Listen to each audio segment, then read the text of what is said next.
Thanks, Mark, very much indeed. It's quite nice. We've clearly gone somewhat upmarket this year. I'm delighted to see so many of you. I hope you've enjoyed the extremely expensive food and drink outside. I'll start with an apology, if I may. About a week ago, I thought we'd nailed this speech, and I was very happy with it. But quite a lot happened in the past week.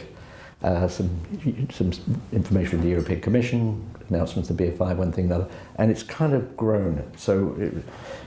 And it's grown with a W. If towards the end you've grown with an A, I wouldn't blame you, but I'll hammer through as best I can. But it is a little longer than either Mark or I would be thrilled about. But there's so much to discuss. It is such an interesting, rather extraordinary point in all of our lives in the film industry that it just seems sensible to at least try and cover it.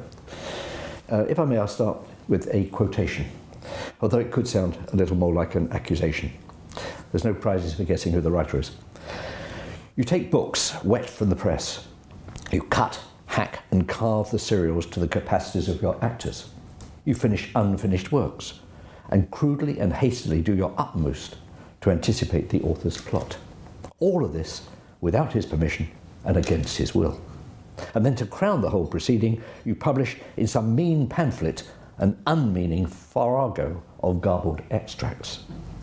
Now show me the distinction between such pilfering as this and the picking of a man's pocket in the street, unless it be that the law has regard for men's pocket handkerchiefs, but leaves men's brains to take care of themselves. That was Charles Dickens, writing from the heart in a sequence from Nicholas Nickleby, published in 1839. Just 3 years later, at the age of 30, Dickens travelled to America, where, at the time, his books could be copied and released in any form without his permission, and certainly without any royalties finding their way back to him here in England. He spoke passionately in favour of copyright to audiences in Boston and Hartford, who were, to say the least, somewhat taken aback by his tirade against the US law, or actually the lack of it. I wish you could have heard how I gave it out, Dickens wrote to a friend from New York's Carlton Hotel in February 1842. My blood so boiled that I thought of the monstrous injustice, and I felt as if I were 12 feet high as I thrust it down their throats. The Literary Dinner Committee was so dismayed that they besought me not to pursue the subject, although every one of them agreed with me. I answered that I would, and that the shame was theirs, not mine. Now, fast forward to 2012, in which we celebrate the bicentenary of Dickens' birth, and of course, the place of copyright in our society has been radically transformed. Or has it? Surely no author today would stand accused of being a mercenary scoundrel, as Dickens was, merely for asserting their moral rights. This morning, in my capacity as president of the Film Distributors Association, I'd like to explore some of the prevailing attitudes to copyright and take the liberty of suggesting a handful of possible action points. Copyright matters greatly to each of us. It's the central intellectual property right that underpins the creative and the knowledge economy. It ensures there's an adequate incentive to investors and an equitable reward for creators. It provides the legal foundation for the ability of companies to license or sell works and, of course, to invest and innovate. Millions of people around the world depend on it, directly and indirectly, for their livelihoods. And according to the most recent DCMS statistics, about 1.5 million of them happen to live and work right here in the UK. And it's in that context I'd like to warmly commend you the 2012 edition of the FDA Yearbook, which is published today. In fact, there's a complimentary copy of it for each of you to take away. It's packed with evidence and comment on an outstanding modern success story. A copyright-based business sector, in this case film distribution, which delivers significant economic, social and cultural benefits to Britain and to the wider world. And I say this because it's only when films reach their audiences that they fulfil their potential.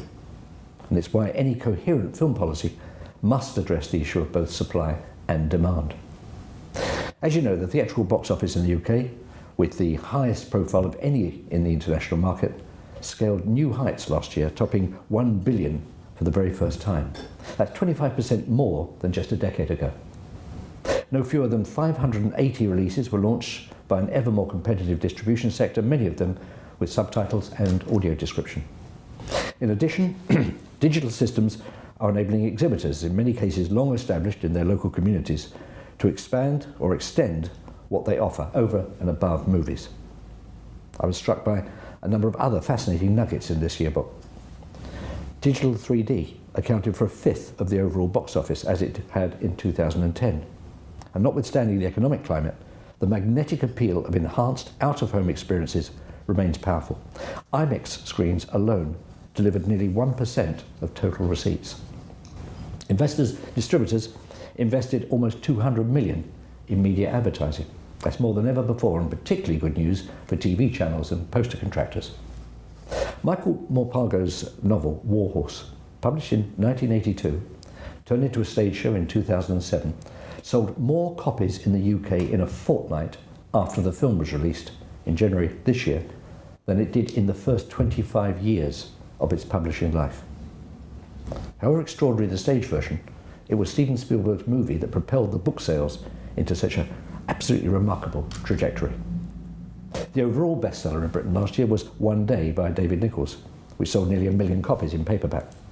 No less than 1/3 of them were the tie-in edition with the movie art on the cover, which was only published in the second half of the year.